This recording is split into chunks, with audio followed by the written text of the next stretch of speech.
Estimados hermanos, hemos estado repasando en los dos temas anteriores algo acerca de la vida cristiana desde la óptica o desde la visión del apóstol Pablo.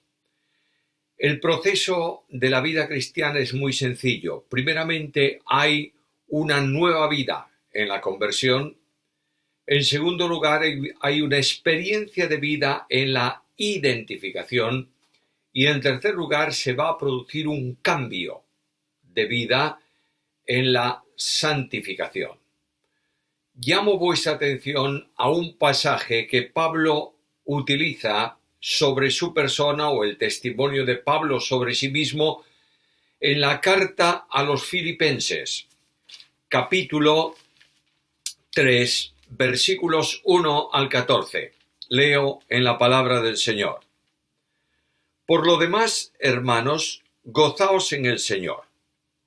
A mí no me es molesto escribiros las mismas cosas y para vosotros es salvaguardia.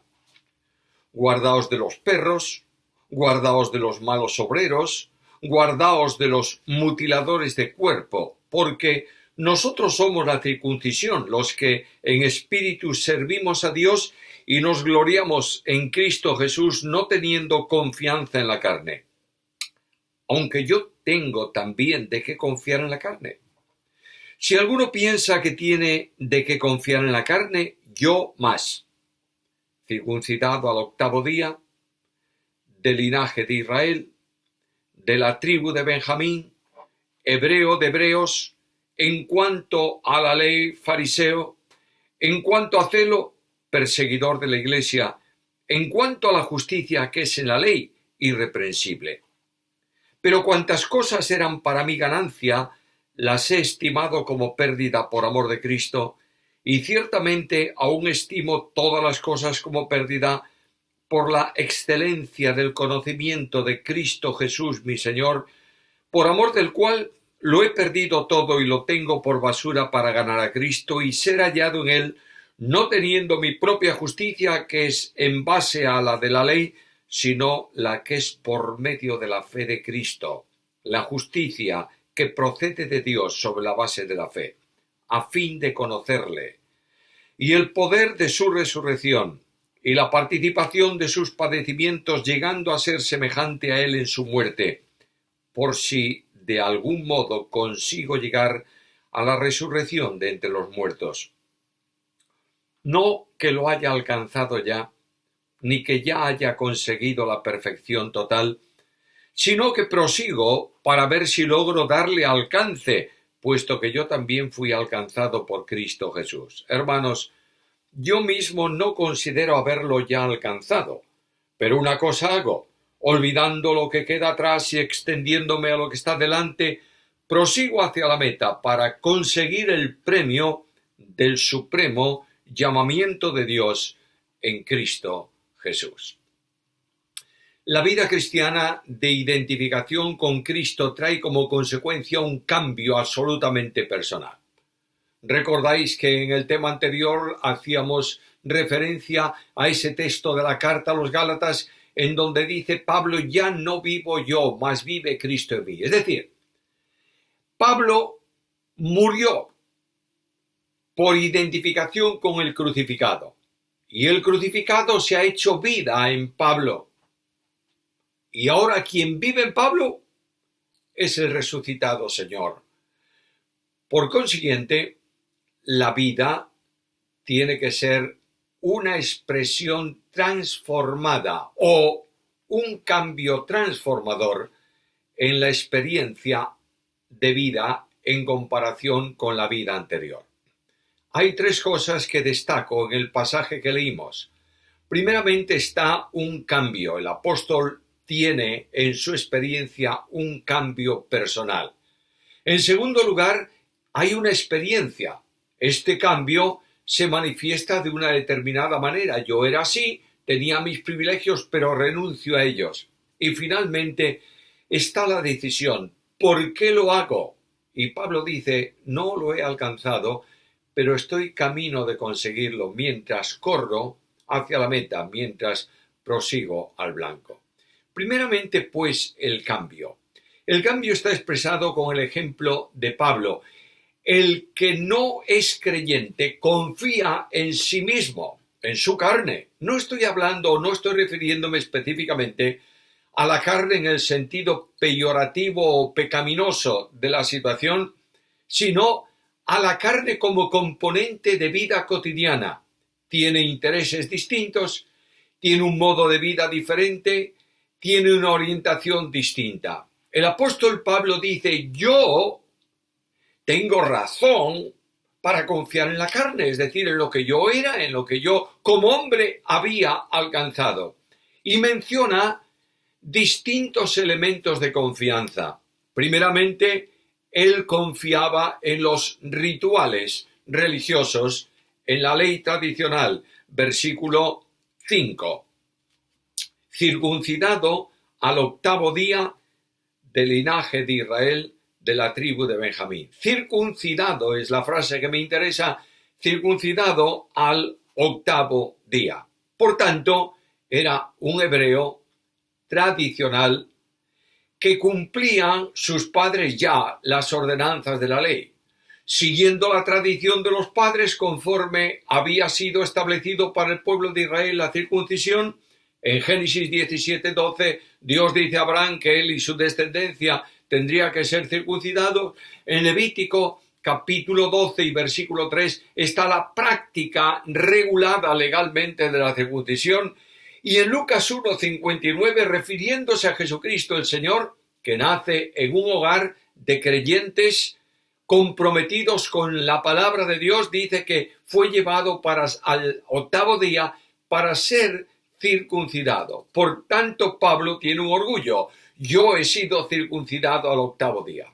Muchos de los que venían trayendo doctrinas divergentes, muchos de los que venían a las iglesias para hacer fracasar, si fuera posible, la enseñanza de Pablo, decían que Pablo enseñaba una parte de la ley, o una parte de la escritura, o una parte del mensaje. Es decir, Pablo enseñaba que la salvación es por la gracia de Dios, y dicen todos estamos de acuerdo con eso. El hombre no tiene derecho a salvarse, pero Dios lo salva. Está bien, pero no es toda la verdad, porque para ser salvo no es suficiente con creer. Ellos decían, tienen que ser circuncidados y guardar la ley. Muchos de los que decían esto y corrían tras las iglesias fundadas por Pablo para traer problemas a la congregación, no eran originalmente judíos, eran prosélitos. Habían abrazado el judaísmo, y una de las formas en que los más estrictos hacían para ingresar como judío después de unas generaciones era circuncidarse. No lo hacían al 8º día, lo hacían de mayores. Se circuncidaban para guardar una enseñanza o una demanda de la ley. Pero Pablo dice, no, señores, yo tengo un orgullo personal. En mi carne, en mi historia, yo he sido circuncidado al 8º día, significa que mis padres eran hebreos. Yo vengo del pueblo de Dios, no por admisión o por introducción mediante el proselitismo. Yo vengo por naturaleza, desciendo de ese pueblo, pertenezco a Israel. Segunda confianza de Pablo, lo dice en el mismo versículo, circuncidado al 8º día del linaje de Israel. Es decir, la ascendencia suya llegaba a Jacob. Él podía acreditar documentariamente que sus padres, sus abuelos, sus bisabuelos, sus tatarabuelos, etcétera, etcétera, toda su genealogía terminaba vinculada a Jacob. Era descendiente de una de las 12 tribus de Israel, de uno de los hijos de Jacob, lo veremos enseguida. Por tanto, no todos podían demostrar esta ascendencia. Era muy importante la ascendencia a efectos de comprensión de bendiciones, y era muy importante también para el sacerdocio. ¿Recordáis, los lectores de la Biblia, que cuando Nehemías y Esdras reanudan la actividad sacerdotal después de o durante la reconstrucción del templo, y luego Nehemías la reconstrucción de la ciudad y del muro, se buscan las genealogías sacerdotales y el que no podía demostrar su ascendencia no podía estar en el sacerdocio. Ahora muchos decían, yo soy judío. ¿Seguro? Por ascendencia. Puedes entroncarte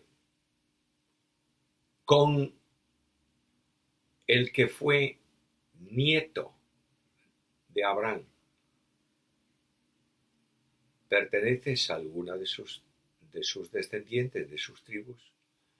¿Eres de Rubén, Simeón, Leví, Judá, Dan, Neftalí, Gad, Aser, Isaacar, Zabulón, José y Benjamín? ¿Eres de alguna de ellas?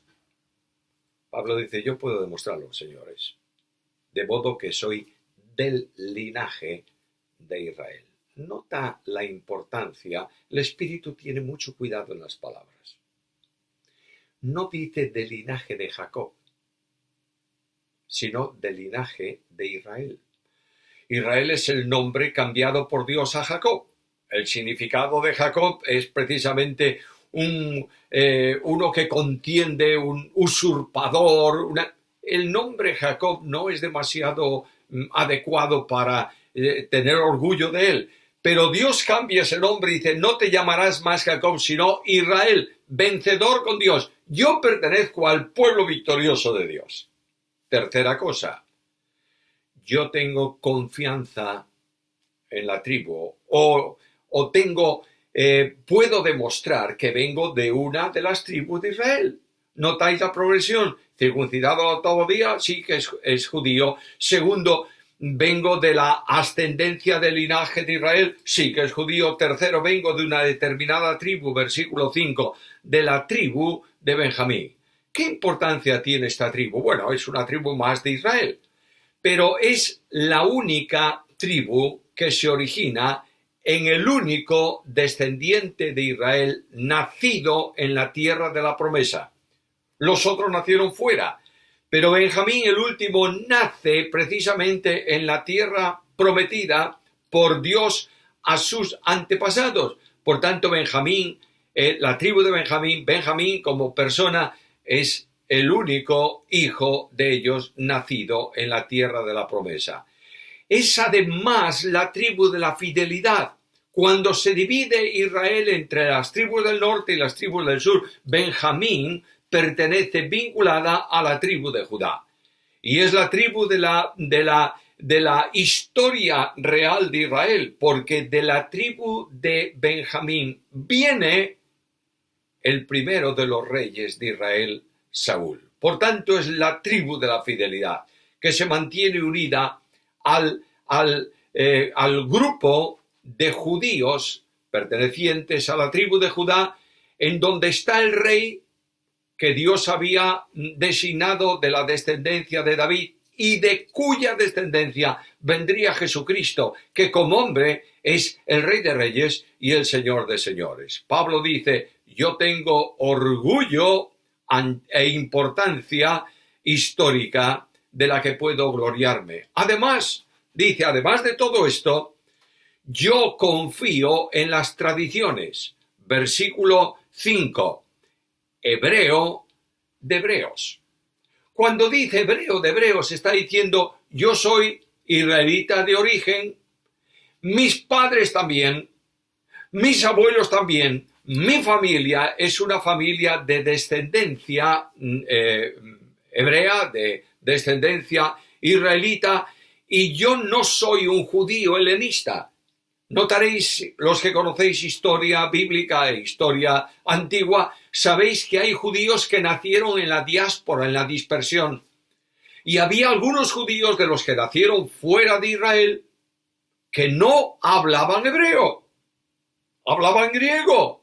De ahí que en Jerusalén haya sinagogas que leían la Biblia por la Septuaginta y se predicaba en griego para que fuese entendida el mensaje por los oyentes que no conocían arameo.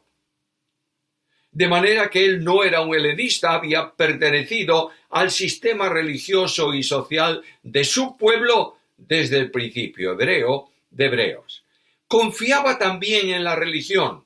Versículo 5. En cuanto a la ley, fariseo, los fariseos son celosos cumplidores del sistema religioso. Muchas veces nosotros, tal vez por desconocimiento, hablamos muy mal de los fariseos. Y decimos que eran unos ignorantes, que no. No. Decíamos que no tenían una buena interpretación bíblica. Tampoco. El fariseo amaba la Biblia, leía la Biblia, memorizaba la Biblia, estudiaba la Biblia. Tenían un problema, y es que el velo de oscuridad sobre sus ojos espirituales les impedía entender la salvación fuera de la práctica legal. Ahí tienes uno de los grandes fariseos de los tiempos de Cristo, conocedor de la Biblia, Nicodemo, aquel que tiene un problema personal. Él dice, este Jesús es el Mesías, lo demuestra en las obras que hace. Solamente el que Dios está con él puede hacer estas obras.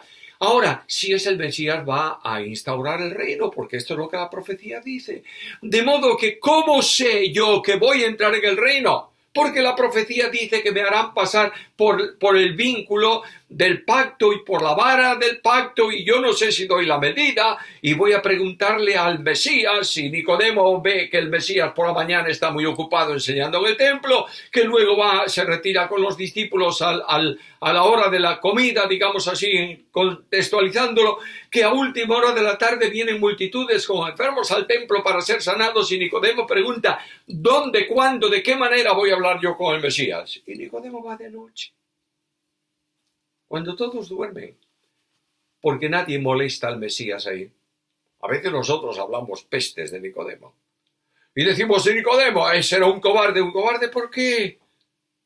Porque tú te lo imaginas, pero este Nicodemo tenía la idea de que él podría entrar en el reino, no por el nuevo nacimiento, sino por la práctica legal.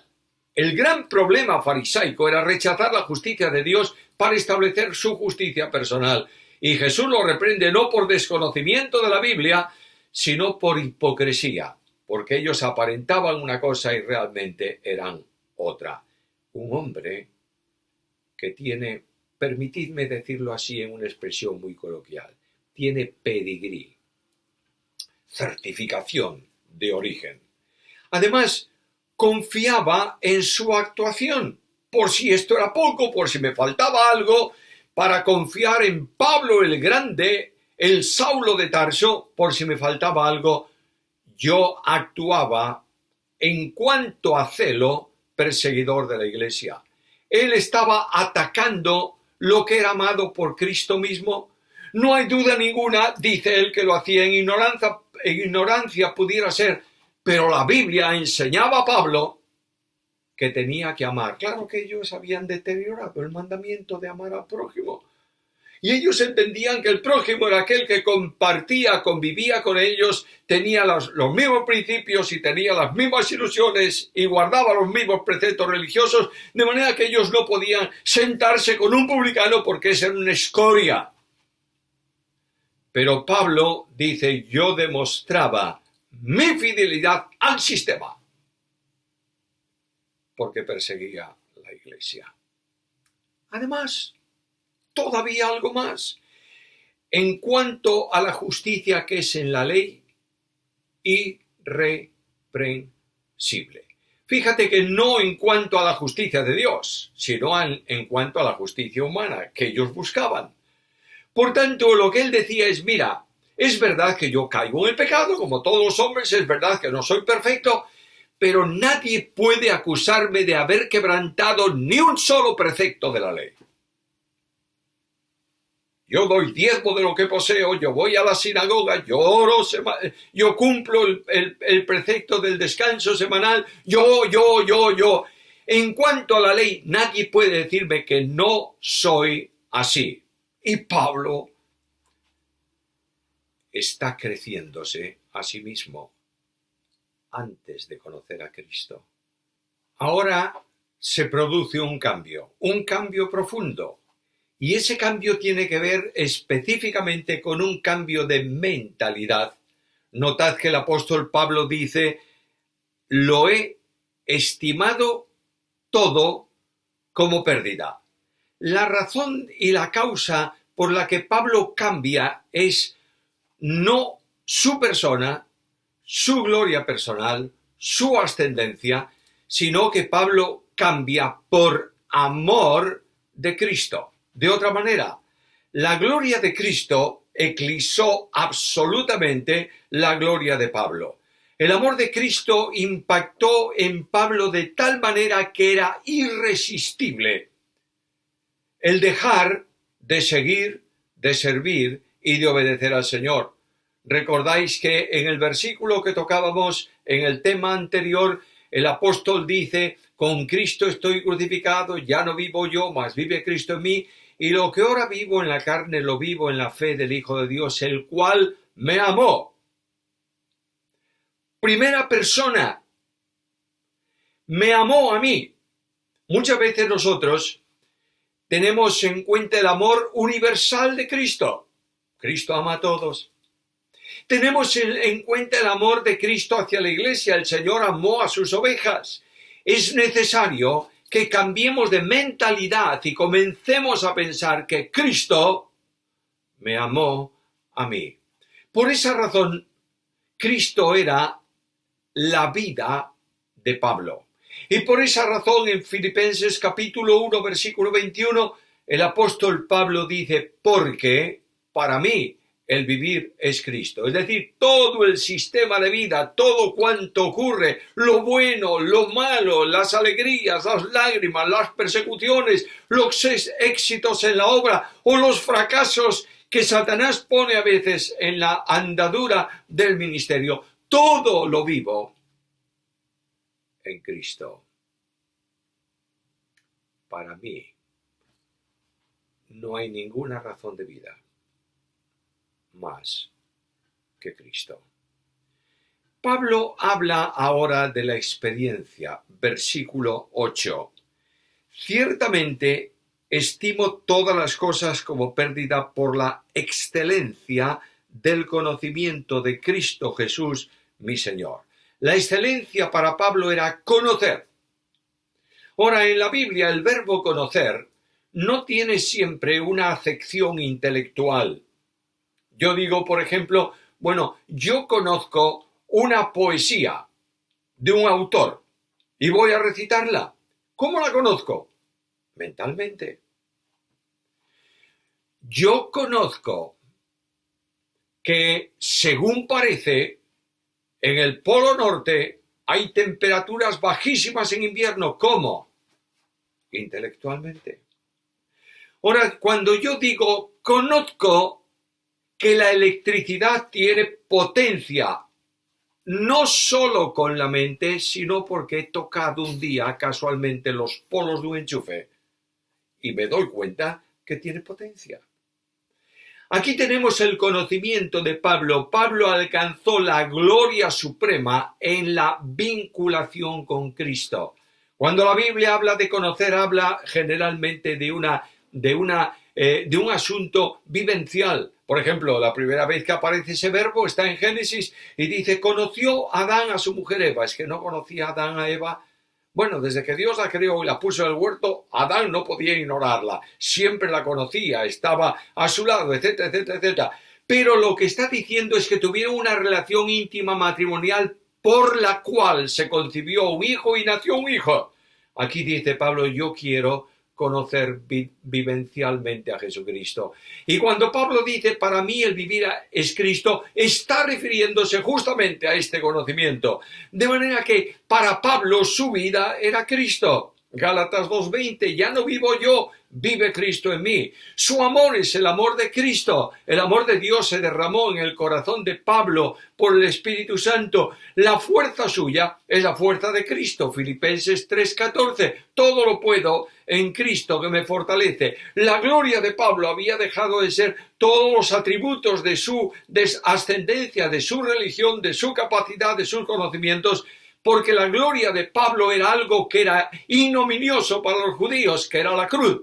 Y Pablo dice en Gálatas: lejos esté de mí gloriarme, sino en la cruz de nuestro Señor Jesucristo, por quien el mundo me es crucificado a mí y yo al mundo. Pero además, el galardón de Pablo no era otro más que Cristo. Y en la carta segunda a Timoteo dice: he acabado la carrera, he guardado la fe, por lo demás me está guardada la corona de justicia que me dará el Señor. El galardón está vinculado a Jesús. ¿Quieres de otra manera? Pablo dice: Cristo es en vosotros, refiriéndose a los cristianos, esperanza de gloria.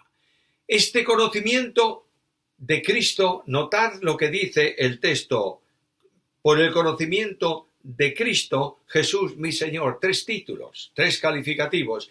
Cuando tú aceptas que Cristo es todo en tu vida, estás recibiéndolo en esas 3 formas o esas 3 dimensiones que solamente Él tiene.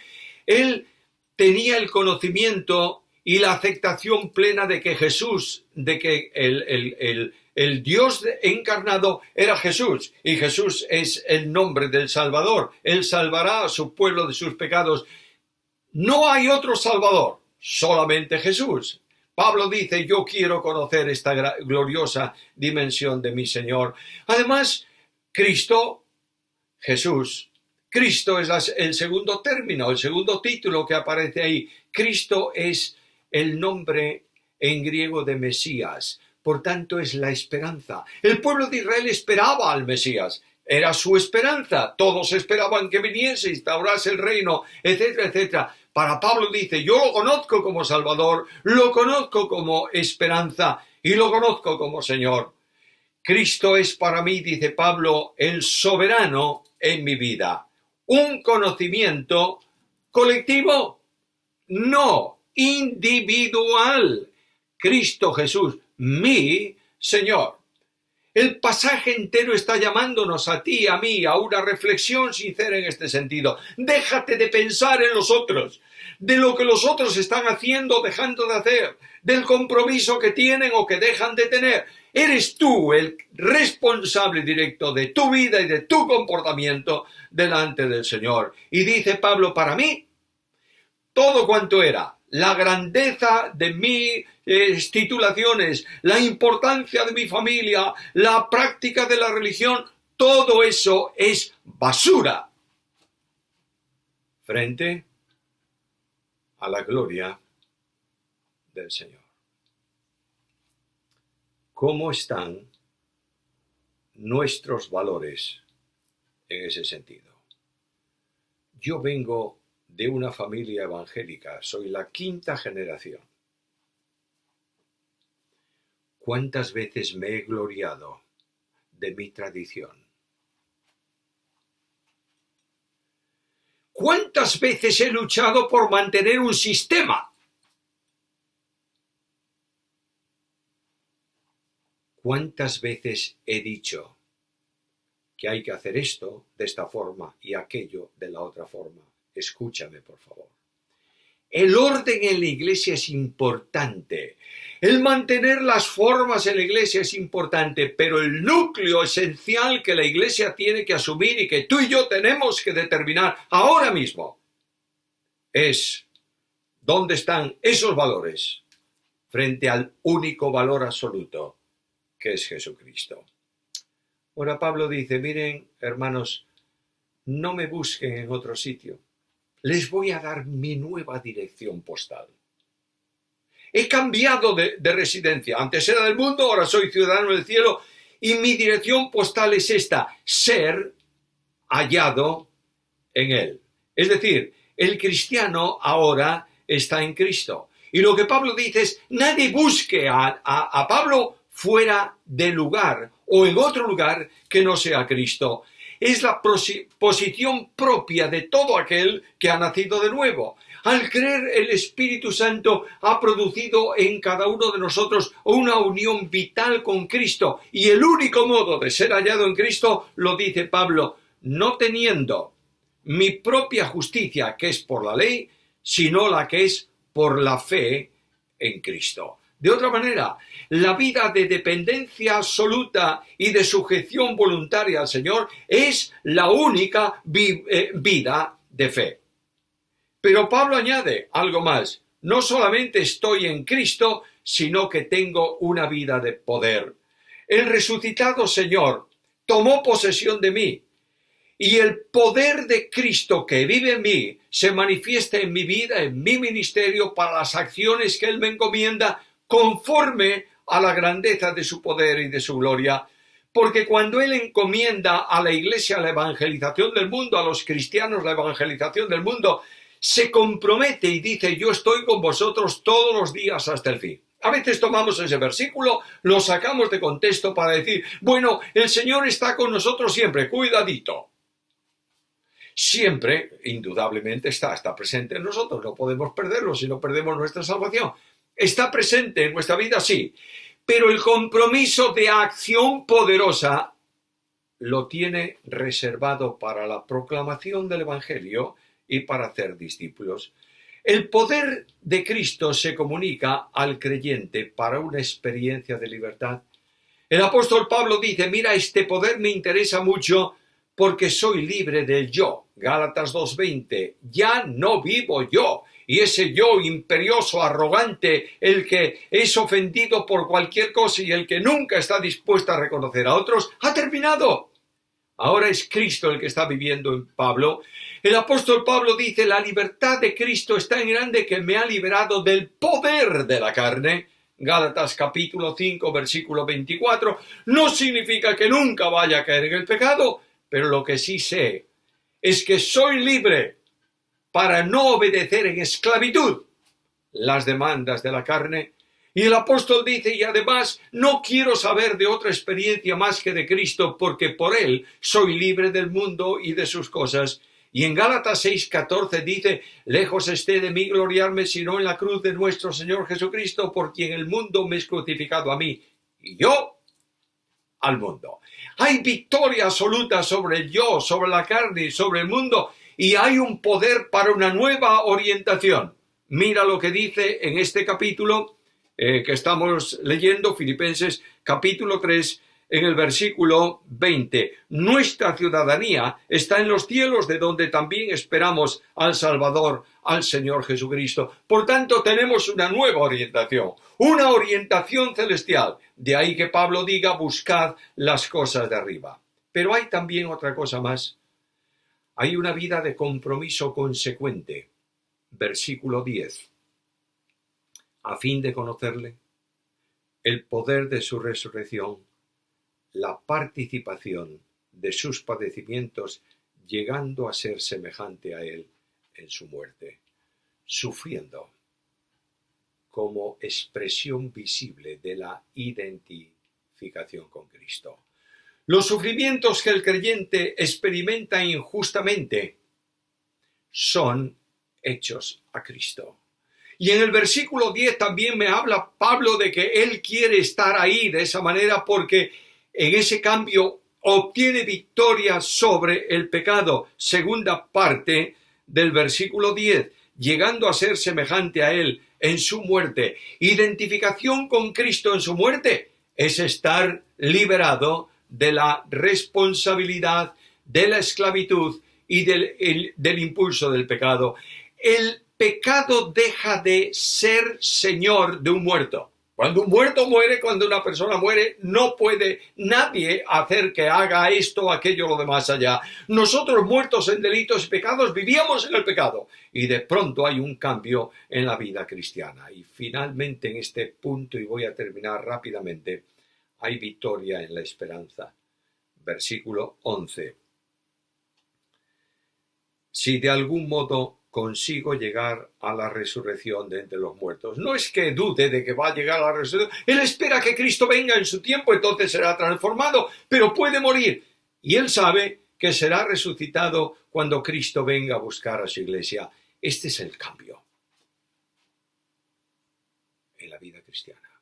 Y el cambio es Cristo. Por último, la decisión. Pablo mira al pasado, versículo 12, no que lo haya alcanzado. Él se da cuenta que camina hacia la madurez espiritual y él se da cuenta que hay caídas y fracasos en su vida. A veces pensamos que el apóstol Pablo es un dechado de virtudes, nunca ha tenido un solo problema. Voy a mencionarte un ejemplo. Pablo deja de vez en cuando ver su condición natural y propia de hombre. Por ejemplo, Bernabé, el hijo de consolación, le dice a Pablo, mira, ¿por qué no llevamos con nosotros en este otro viaje a Juan Marcos? Y Pablo salta y dice, yo no llevo desertores. Pero querido Pablo, si Juan Marcos no fue llamado por el Señor a la obra, lo llevamos nosotros. ¡No! Y sí y no. Y hay tal contención entre ellos que se separan. Dice el texto griego paroxismo. Es decir, salida de sí mismo. Pablo es Pablo y es un hombre.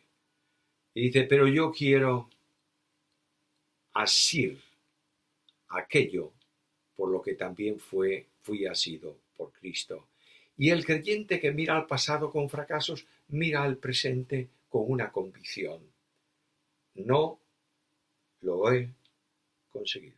No que haya conseguido la perfección, pero no hay desaliento. A veces nosotros decimos, qué fracaso de vida, no soy capaz de conseguir, no soy capaz de avanzar, no soy capaz de andar. Y de pronto Satanás se ríe de ti y dice, mira qué cristiano, mira qué fracasado. Lo que Satanás quiere es que mis fracasos me hundan a mí.